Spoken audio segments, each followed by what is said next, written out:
Bueno, tal cual lo anunció Mario, vamos a meternos a hablar de economía y quizás es uno de los temas que últimamente está dominando la mayoría, digamos, de los medios de comunicación en cuanto a su presentación, en cuanto a su tapa, pero también las distintas charlas que pueden escucharse en todos los ámbitos posibles, que tiene que ver con lo político, que tiene que ver con lo social, que tiene que ver con lo familiar, porque no, en algún momento seguramente se habrá abordado lo que tiene que ver con la suba del dólar, las implicancias y las influencias que puede llegar a tener en la vida cotidiana, si es que uno puede llegar a tener algún tipo de conocimiento en este sentido. Lo que sí está claro que, de alguna forma, los que nos quieren hacer entender es que esa suba del dólar en la economía cotidiana de cualquier mortal argentino tiene influencia. Básicamente pasa por ahí. Así que bueno, vamos a saludar en principio a Victoria Llori, que es justamente economista o licenciada en economía y está con nosotros y va a ayudar a entender,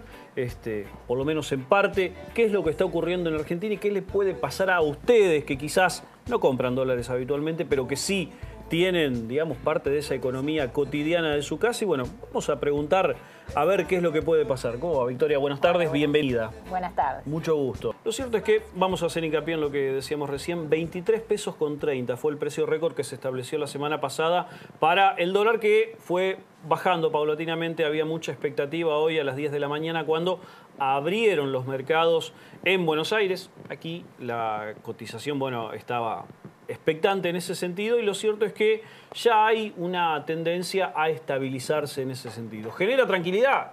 No lo sé. Lo cierto es que algunas calificaciones desde el exterior llegan diciendo que la economía argentina todavía es vulnerable y a partir de ahí se trazan ciertos parámetros. Para Juan de Yapeyú, para Cacho de Barranquitas, para Mirta de El Centenario. No Doña Rosa, por favor. No. ¿En qué influye la suba del dólar, Victoria? Bueno, el impacto más directo que puede llegar a ver cualquiera cuando se mueve la moneda de esta manera es en los precios cotidianos, porque ustedes piensen que parte del componente de nuestra canasta básica es una parte grande, aparte, es por productos importados. Por lo cual, la suba del dólar indirectamente hace que aumente los precios de la canasta básica. En la góndola. Exactamente.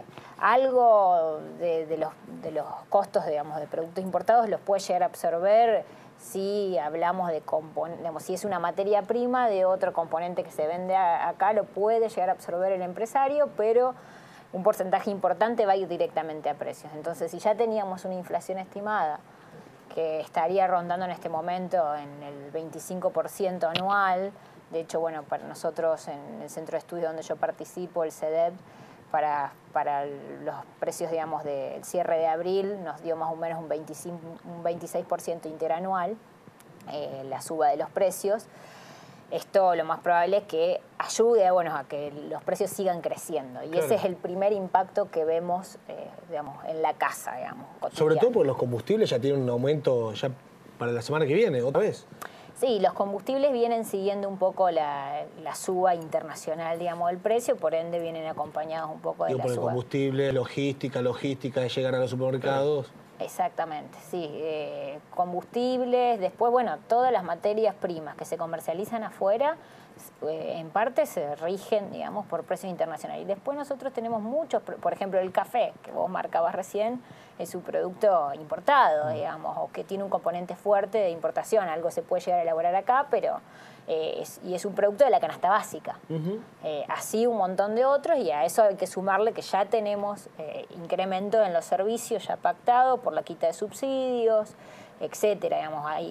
Digamos, tanto la política fiscal como la política monetaria están siendo lo que llamamos en economía políticas restrictivas, y que eso, bueno, por un lado están afectando directamente al bolsillo por el lado de la inflación.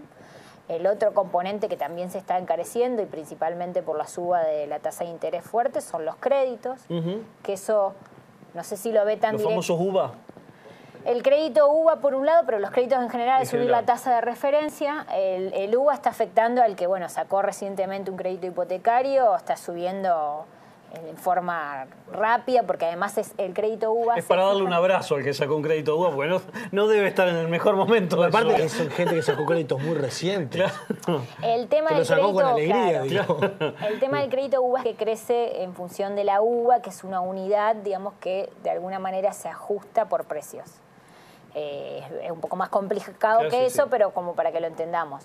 Y por otro lado, al subir la tasa, digamos, como anunciaron el viernes pasado, la política monetaria fijó una tasa de interés altísima, que eso también repercute sobre créditos de pymes, es decir, ahora subieron todas las tasas de interés, hoy sacar un crédito es mucho más costoso para cualquiera. O sea, la repercusión directa es sobre áreas sensibles y muy sensibles en algunos casos, socialmente hablando, Sí.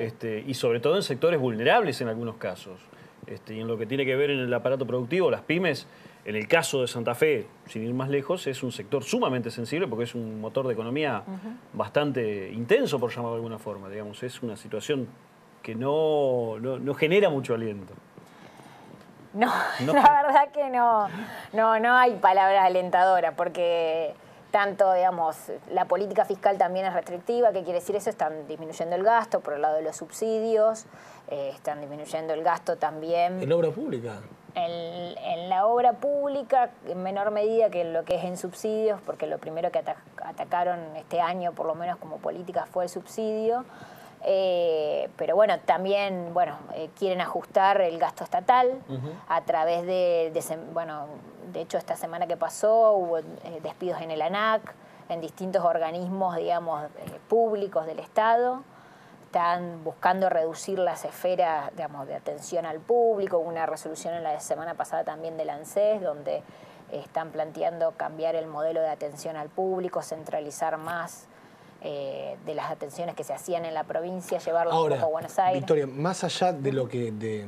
porque viste que de acuerdo quién está en el gobierno es como termina acomodando algunos parámetros. Los mismos que hoy están gobernando son los que años anteriores decían, bueno, la verdad que el dólar no puede subir, cuando el dólar estaba creo que 13 pesos, una cosa así, que ya íbamos rumbo a ser Venezuela. Ahora con un dólar de 23 mangos.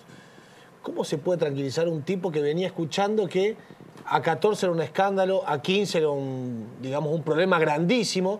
El mismo Pratgay dijo, siendo ministro de Finanzas, dijo, si llegamos a un dólar de 16 pesos, hicimos las cosas muy mal. Bueno, ahora el dólar está en 22 y pico.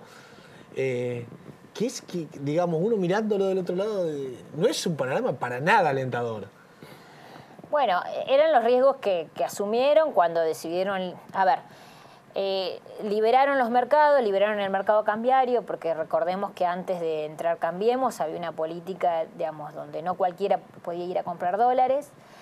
Eso tiene un impacto. Por otro lado, vos tenés que, digamos, acá históricamente en Argentina no es un problema nuevo, tenemos un problema de escasez de divisas. Es decir, no es un problema de esta gestión, sino es un problema de muchos gobiernos, digamos, y eso está vinculado a una estructura productiva que tenemos en Argentina que demanda más dólares de lo que los productos de exportación traen, ¿no? ¿Cómo viene a ser, cómo se define el tipo de cambio? El tipo de cambio no deja de ser la cantidad de demandas de divisas, digamos, de dólares que demandan los argentinos contra las que, digamos, salen. Eso, de alguna manera, viene reflejado en la balanza comercial, que son exportaciones menos importaciones. Uno de los fuertes problemas que tenemos en Argentina es que nosotros exportamos materia prima que tiene poco valor agregado e importamos productos manufacturados. Claro. Eso es un problema porque obviamente digamos, cuando llegamos a un determinado crecimiento productivo nos lleva a demandar, digamos, más dólares de los que entran. Y encima este año tuvimos el agravante de la sequía en el sector primario. Esa sequía, obviamente, lo que tiene provocó y que ingresen menos dólares. Es decir, vos pensabas vender más cantidad de materia prima, decirlo, de soja, etcétera, y que iban a ingresar más dólares. Y no. Y no, porque la producción fue menor de lo esperado, obviamente. Eso repercutió, obviamente, directamente sobre el mercado cambiario. No es el único factor, igual, que está presionando. Otro factor importante que está presionando la suba del dólar son las tasas de intereses internacionales que subieron, digamos. Entonces hace menos atractivo invertir en Argentina y más atractivo invertir en Estados Unidos para el extranjero. Claro.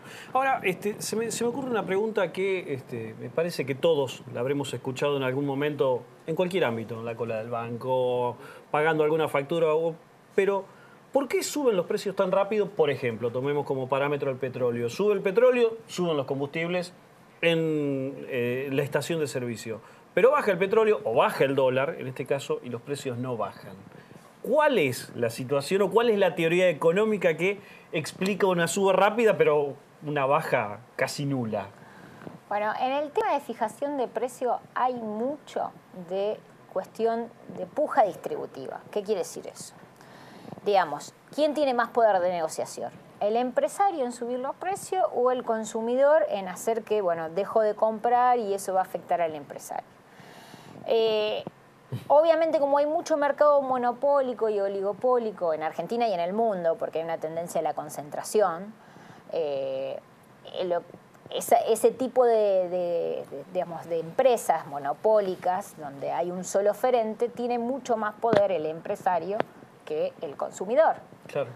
Entonces, en ese tipo de empresas donde ya está todo concentrado, la fijación de precios viene por un lado mayoritariamente por el empresariado, que es lo que tenemos un poco en Argentina. Si vos como Estado no regulás esa suba de precio... Y que no es la tendencia de este gobierno, está claro. La intervención estatal no está... Exactamente. Si vos no regulás los precios, que igual es una actividad muy difícil de hacer, no es una tarea fácil, ya lo vimos con precios cuidados que costó. Mucho. Porque es difícil regular eso. Bueno, de hecho hoy se lanzó nuevamente Precios Cuidado con un 2,4 por encima de los precios anteriores, digamos, sigue remarcándose. Exactamente, es muy difícil ese proceso de negociación con el empresariado, bueno, y controlar eso para que efectivamente se cumpla en la góndola, pero bueno, al margen de eso, si vos no lo regulás, es una situación, digamos, asimétrica, donde el empresario tiene más poder de negociación. ¿Cuándo no se traslada directamente al precio? Y cuando la economía está en un estado muy recesivo, y sabe el empresario que si sube el precio no le va a comprar nadie, porque ya no le está comprando nadie. Como nos pasó en la devaluación de 2001, 2002, donde ahí sí se devaluó fuerte, pero no se trasladó a precios porque no había mercado. Entonces, si el empresario seguía subiendo el precio, no le iba a comprar nadie, básicamente. En ese tipo de situaciones de crisis económicas muy fuerte, bueno, es ahí nomás cuando puede ser que, digamos, el empresariado pierde poder para subir los precios. Pero en un estado como hoy, donde la gente todavía tiene plata para gastar, ¿qué hace el empresario? En vez de reducir su margen de ganancia porque le aumentó el costo, como los combustibles pueden ser un costo, lo traslada directamente a precios. Recién lo mencionábamos fuera de cámara y fuera de micrófono, no hay probabilidad de predecir absolutamente nada. Es totalmente inestable lo que está ocurriendo en cuanto a escenario. Sí, no, es muy difícil. Lo que se sabe es que, bueno, una política monetaria y fiscal como la que tienen restrictiva tiene consecuencias, digamos, a nivel económico que pueden llevar a mayor desempleo de diferentes vías, mayor desempleo y menos crecimiento económico. Ahora, bueno, hay que ver si mantienen esta política fiscal, si mantienen esta política monetaria y qué plan de acción van a llevar en la práctica, digamos, muy difícil de predecir. Además hay un montón de factores, como yo hablaba recién, la tasa de interés internacional también está impactando acá, es decir, no solo factores de definición política interna, sino también externa. Ahora, como si fuera poco, me acuerdo cuando en los 90, cuando uno no tenía, digamos, la mediatización de tantas cuestiones, empezó a llegar el FMI más asiduamente a Argentina y nosotros decíamos, viene gente que sabe a darnos una mano. Y tú decías, nos vienen tipos que juegan bien, estos son de primera liga del mundo, nos vienen a una mano. Después, con los años entendimos que cada vez que esa gente venía, el país se prendía fuego, o sea, que no era ninguna solución cuando venían estos tipos. Anup y ahora, Singh, claro, el indio. Ahora venía escuchando por la mañana en la radio una llegada del FMI, un paquete de medidas que el FMI supuestamente ayudaría a Argentina. No, bueno, está claro que no. O sea... Sí, las ayudas se refieren a, bueno, a ellos poner plata, claro. Y siempre que pusieron plata ponen condiciones también de política fiscal y monetaria. Esas condiciones se fijan en general en función de estándares internacionales que no necesariamente son adecuadas para una estructura productiva como la que tenemos en Argentina. ¿Qué me refiero como estructura productiva? Esto que hablábamos de que somos productores de materia prima, entonces nos generamos las suficientes divisas necesarias para cubrir esa brecha que después genera presión sobre el dólar. Es decir, hay como una par de recetas establecidas que por ahí no se ajustan a la política económica necesaria para nuestro país. Y bueno, ahí es donde tiene que discutir el gobierno y pensar cuál es lo mejor para nosotros, digamos. Bueno, está clarísimo. estaría bueno que un día tenga que pensar qué es lo mejor para nosotros. No, me parece que ya lo tiene claro, pero el tema es que lo implemente, Cari. Me parece que ya está clarísimo en ese sentido. Pero bueno, muy claro también en la explicación de Victoria Seguí. Muchísimas gracias. No, gracias a ustedes. Y me parece que en algún momento la iremos a convocar nuevamente para que nos diga por dónde está el norte.